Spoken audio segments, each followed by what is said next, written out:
નમસ્કાર દર્શક મિત્રો, ધી લોકસત્તા શોમાં આપણું સ્વાગત છે. જ્યાં એક તરફ તો ભારત પર અમેરિકન રાષ્ટ્રપતિ ટ્રમ્પ દ્વારા જે ભારે ભરખમ ટેરિફ લાદવામાં આવ્યો છે, તેના કારણે આ બંને દેશો વચ્ચેના જે સંબંધો છે તેમાં તિરાડો પડી ગઈ હોય તેવું લાગી રહ્યું છે. કારણ કે પહેલા તો ટ્રમ્પે ભારત પર 25% રેસિપ્રોકલ ટેરિફ લાદ્યો હતો, જેના પછી પણ રશિયા પાસેથી ક્રૂડ ઓઇલ ખરીદવાના મામલે વધુ 25% ટેરિફ લાદ્યો છે. એટલે કે ટ્રમ્પે ભારત પર કુલ 50% ટેરિફનો માર ઝીંકી દીધો છે. તો બીજી તરફ ભારતે આ ટેરિફને અયોગ્ય અને અવ્યવહારુ ઠેરાવ્યો છે. ભારતનું કહેવું છે કે સસ્તું ક્રૂડ ઓઇલ મળશે ત્યાંથી મેળવવાનું ચાલુ જ રાખશે. પરંતુ હવે તો ભારતને અમેરિકન વહીવટી તંત્રના ભારે ભરખમ ટેરિફની સાથે સાથે હવે આલોચનાનો પણ સામનો કરવો પડી રહ્યો છે.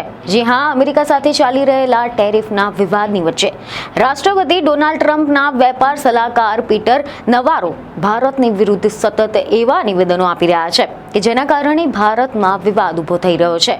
હજી તો થોડા દિવસો પહેલા જ એવા સમાચાર સામે આવ્યા હતા કે નવારોએ યુક્રેન યુદ્ધને હકીકતમાં મોદી વોર હોવાનું જણાવ્યું હતું. તો હવે તેમણે બ્રાહ્મણો મામલે વિવાદાસ્પદ નિવેદન આપ્યું છે. તેમણે આરોપ લગાવ્યો છે કે ભારતમાં બ્રાહ્મણ એ ભારતીય લોકોના ભાગે નફો કમાઈ રહ્યા છે અને આ રોકવું જરૂરી છે. આ અંગે ડિટેલમાં જો આપણે વાત કરીએ તો એવા સમાચાર સામે આવી રહ્યા છે કે રાષ્ટ્રપતિ ટ્રમ્પ દ્વારા ભારતની વસ્તુઓ પર જે 50% ટેરિફ લગાવવામાં આવ્યો છે, તેનાથી ટ્રમ્પના આ નિર્ણયનો બચાવ કરતા તેમના વેપાર બાબતના સલાહકાર પીટરે એક મીડિયા સાથેની વાતચીતમાં કેટલાક નિવેદનો આપ્યા હતા. જેમાં તો તેઓ એક તરફ ભારતના વડાપ્રધાન નરેન્દ્ર મોદીને મહાન નેતા પણ ગણાવી રહ્યા છે, પરંતુ ત્યાં જ બીજી તરફ બ્રાહ્મણોને લઈને પણ ચોંકાવનારું નિવેદન આપ્યું છે. એવા સમાચાર સામે આવ્યા છે કે નવારોએ એક મીડિયાને ઇન્ટરવ્યુમાં જણાવ્યું હતું કે વડાપ્રધાન નરેન્દ્ર મોદી મહાન નેતા છે, ભારતની વિશ્વની સૌથી મોટી લોકશાહી છે, છતાં પણ ભારત આ નેતા જે રશિયાના રાષ્ટ્રપતિ વ્લાદિમીર પુતિન તથા ચીનના રાષ્ટ્રપતિ શી જિનપિંગને કેમ સહકાર આપી રહ્યા છે એ જ નથી સમજાતું. રશિયન પ્રમુખ પુતિન અને ચીનના પ્રમુખ જિનપિંગ સાથે ભારતના વડાપ્રધાન નરેન્દ્ર મોદીની મિત્રતા એ વૈશ્વિક ઉથલપાથલ લાવશે. ભારત ટેરિફનો મહારાજા છે. સમગ્ર વિશ્વમાં તેમણે સૌથી ઊંચા ટેરિફ નાખ્યો છે. અમેરિકામાં અનેક વસ્તુઓની નિકાસ કરે છે, જેનું સૌથી વધુ નુકસાન અમેરિકાના કરદાતાઓ અને શ્રમિકોને થયો છે. જો કે પીટરે તો વધુમાં એવો પણ દાવો કર્યો હતો કે હું ભારતના નાગરિકોને બહુ જ સરળ ભાષામાં કહેવા માંગુ છું કે હાલ જે પણ કંઈક થઈ રહ્યું છે તેને સમજો. ભારતના અન્ય નાગરિકોના ભોગે બ્રાહ્મણોને ફાયદો પહોંચાડાઈ રહ્યો છે, જેને અમેરિકા અટકાવવા માંગે છે. ભારત એ વિશ્વની સૌથી ત્રીજી એવી લોકશાહી છે કે તેણે એ પ્રકારનું વર્તન કરવું જોઈએ. ચીન અને રશિયાની સાથે હાથ ન મિલાવવો જોઈએ. ફેબ્રુઆરી 2022માં પુતિને યુક્રેન પર આક્રમણ કર્યું હતું અને એની પહેલા રશિયા પાસેથી ભારત ક્રૂડ ઓઇલ ન હતું ખરીદતું. એ પછી શું થયું? ખેર, રશિયાની રિફાઇનરીઓ એ ભારતમાં પ્રવેશી ગઈ અને મોટી ઓઇલ કંપનીઓની સાથે ગઠબંધન કરી લીધું હતું. પુતિન દ્વારા મોદીને ક્રૂડ ઓઇલ ઉપર છૂટ આપવામાં આવે છે, જેને તેઓ રિફાઇન કરે છે અને તેને યુરોપ, આફ્રિકા તથા એશિયામાં ભારે પ્રીમિયમથી વેચી રહ્યા છે અને ખૂબ જ પૈસા કમાય છે. પરંતુ આનાથી રશિયન યુદ્ધના મશીનને બળ મળે છે. રશિયા પાસેથી ક્રૂડ ઓઇલ ખરીદીનો બચાવ કરતા ભારત કહી રહ્યું છે કે તેની ઉર્જા ખરીદી એ રાષ્ટ્રીય હિતથી પ્રેરિત છે. યુક્રેન ઉપર આક્રમક બાદ પશ્ચિમી દેશોએ રશિયન ક્રૂડ ઓઇલ ઉપર પ્રતિબંધ લાદી દીધો હતો. એના પછી રશિયા ભારતનું અગ્રણી ઉર્જા આપૂર્તિકર્તા બની ગયું છે. તેનાથી યુક્રેનના લોકોને નુકસાન પહોંચે છે અને કરદાતા તરીકે આપણે જે કરવાનું છે કે આપણે તેમને વધુ પૈસા મોકલવા પડે, જેથી કરીને યુક્રેન પોતાની સુરક્ષા કરી શકે. આ સિવાય ભારત ટેરિફનું મહારાજા છે, એટલે કે 50% ટેરિફમાંથી બીજા 25% ટેરિફ લાદવામાં આવ્યો છે. વિશ્વમાં સૌથી વધુ ટેરિફ એ ભારત લાદે છે. એટલે કે તેઓ આપણને અનેક ચીજોની નિકાસ કરે છે અને આપણને તેમને વેચવા નથી દેતું. તો પછી કોને નુકસાન થાય છે? અમેરિકાના શ્રમિકો, અમેરિકાના કરદાતાઓ અને રશિયન ડ્રોન હુમલામાં જીવ ગુમાવેલા યુક્રેનના લોકોને. એટલે કે આમ આપણે જો જોવા જઈએ ને તો નવારોનો મુખ્ય આરોપ એ છે કે ભારત રશિયા પાસેથી સસ્તું ક્રૂડ ઓઇલ ખરીદીને તેને રિફાઇન કરી અને પછી મોંઘા ભાવે વેચીને નફો કમાય છે. તેમના મતે આ પ્રક્રિયા એ ભારત દ્વારા રશિયાથી યુદ્ધ મશીનને આર્થિક મદદ કરવા સમાન છે. પરંતુ આ સંદર્ભમાં જે તેમને બ્રાહ્મણ શબ્દનો ઉપયોગ કર્યો છે તેના કારણે આજે નફાના લાભાર્થી ગણાવ્યા છે. તેનાથી મોટો વિવાદ ઊભો થઈ ગયો છે. દેશમાં લોકો નવારોના નિવેદનનો વિરોધ કરી રહ્યા છે. જોકે કોંગ્રેસ નેતા ઉદિત રાજે પીટર નવારોના નિવેદનનું સમર્થન કર્યું છે. કોંગ્રેસના નેતા ઉદિત રાજે નવારોના દાવાને ટેકો આપ્યો છે. તેમણે કહ્યું છે કે ભારતમાં ઊંચી જાતિના કોર્પોરેટ ઉદ્યોગ રશિયા પાસેથી ક્રૂડ ઓઇલ ખરીદીને નફો કરી રહ્યા છે. ઉદિત રાજે કહ્યું છે કે નવારોએ જે કહ્યું તે હકીકતમાં સાચું છે.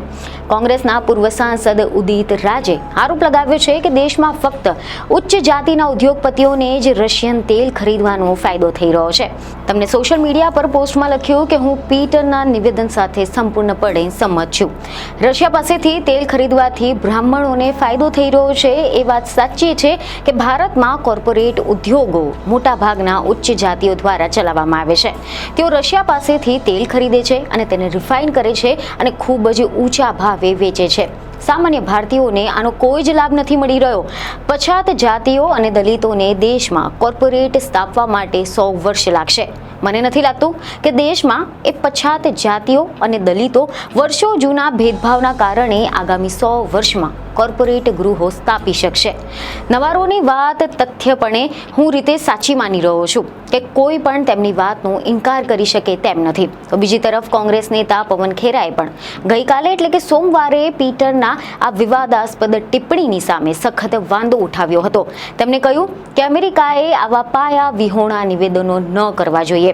જ્યારે તૃણમૂલ કોંગ્રેસના રાજ્યસભાના સાંસદ સાગરિકા ઘોષે પણ આ મુદ્દા પર પોતાની પ્રતિક્રિયા આપી હતી, જેમાં તેમણે એવું સમજાવ્યું છે કે બ્રાહ્મણો આ શબ્દનો ઉપયોગ અમેરિકામાં પણ થતો હોય છે અને તેમના મતે બોસ્ટન બ્રાહ્મણ શબ્દ એક સમય માટે અમેરિકાના ન્યૂ ઇંગ્લેન્ડના ધનવાન તેમજ પ્રભાવશાળી વર્ગ માટે વપરાતો હતો અને આજના સમયમાં પણ અંગ્રેજી બોલાતી દુનિયામાં એ બ્રાહ્મણ શબ્દનો ઉપયોગ એટલે કે સામાજિક અથવા તો આર્થિક રીતે એલિટ એટલે કે ઉચ્ચ વર્ગ માટે થતો હોય છે.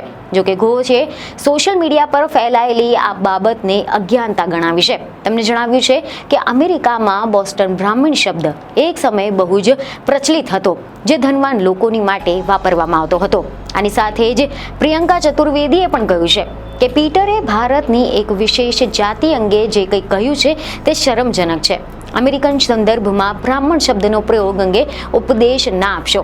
બ્રાહ્મણ શબ્દ એ બોસ્ટનના બ્રાહ્મણ તરીકે પ્રયોગ અચાનક નથી થયો. ઇરાદાપૂર્વક આ શબ્દનો ઉપયોગ થઈ રહ્યો છે. હવે જો આપણે વાત કરીએ કે આ પીટર નવારો કોણ છે, તે શું કરી રહ્યા છે, તો કેટલીક જાણકારી એવી સામે આવી છે મીડિયા અહેવાલોમાંથી કે ટ્રમ્પ એ પીટર નવારોને પોતાના સૌથી નજીકના સલાહકાર માને છે અને નવારોએ તેમના પાછલા કાર્યકાળ દરમિયાન ટ્રમ્પની વેપાર નીતિ ઘડી હતી. નવારો એ ટ્રમ્પ સરકારની આર્થિક નીતિઓ ઘડે છે. નવારો એ વર્ષ 2016માં ટ્રમ્પ વહીવટમાં જોડાયા હતા અને આને પહેલા તેમણે વર્ષ 1994થી લઈને 2016 સુધીમાં ડેમોક્રેટિક પાર્ટી માટે કામ કર્યું હતું. તેઓ ભૂતપૂર્વ રાષ્ટ્રપતિઓ માટે બિલ ક્લિનિંગ તેમજ બરાક ઓબામાના અનૌપચારિક રીતે સલાહકાર હોવાનું પણ કહેવાઈ રહ્યું છે. વૈશ્વિકીકરણના સમર્થક હતા અને પછી તેઓ વિરોધી બન્યા અને નવારોએ આના અગાઉ વૈશ્વિકીકરણ અને ખુલ્લા વેપારને ટેકો પણ આપ્યો હતો. પદ માટે ચૂંટણી લડી હતી. વર્ષ 1984માં તેમણે ખુલ્લા વેપારને ટેકો આપતું એક પુસ્તક લખ્યું છે, જેમાં તેમણે ટ્રમ્પને તેમની સાથે જોડાયા ત્યારે તેમને વૈશ્વિકીકરણની ટીકા કરવાનું શરૂ કર્યું હતું. પીટર નવારો ઘણીવાર અમેરિકાની જૂની ઔદ્યોગિક શક્તિ વિશે પણ વાત કરે છે અને તેમનું માનવું છે કે અમેરિકાનો ખરો મહિમા ત્યારે હતો કે જ્યારે અહીંયા મોટા પાયે માલનું ઉત્પાદન થતું હતું. નવારો માને છે કે જ્યારે ચીનને વર્લ્ડ ટ્રેડ ઓર્ગેનાઇઝેશન એટલે કે WTOમાં પ્રવેશ આપવામાં આવ્યો હતો ત્યારે અમેરિકા માટે મુશ્કેલીઓ શરૂ થઈ ગઈ હતી. તેમના મતે આ એક પ્રકારનો સર્વનાશ હતો અને ડોનાલ્ડ ટ્રમ્પ એકમાત્ર નેતા છે કે જે અમેરિકાને બચાવી શકે છે. તો આ હતી ભારત અને અમેરિકા વચ્ચે ચાલી રહેલા ટેરિફના તણાવને લઈને કેટલીક અપડેટ્સ. તો આવી બીજી અનેક અપડેટ્સ માટે અમારા સાથે બન્યા રહો. બીજને ખબર સાથે ફરી મળીશું. ધન્યવાદ.